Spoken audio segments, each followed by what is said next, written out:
గురించి కథలు రాశాడంటే అతని ఆలోచనల్లో ఎంత పగ ఉండుంటుంది, అతని రక్తంలో ఎంత ప్రతీకారం ప్రవహిస్తూ ఉంటుంది. ఈ పనికి ఇతనే కరెక్ట్. అడ్రస్ ఉందా మా లోపల?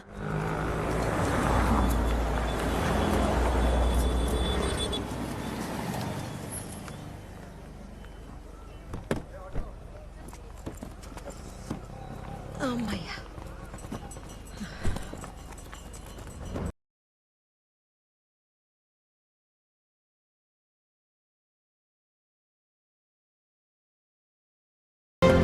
మేడం, ఆ, మీరు వెళ్ళాల్సిన ఇల్లు అది కాదు, ఇది.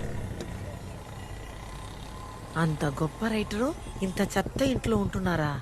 అయ్యో, ఇతని పరిస్థితి మనకంటే దారుణంగా ఉన్నట్టుందే. ఎవరి సెంటిమెంట్లు వాళ్ళవి. ఇక్కడే కలిసి వచ్చిందని ఇక్కడే ఉండిపోయి ఉంటాడు ఆయన.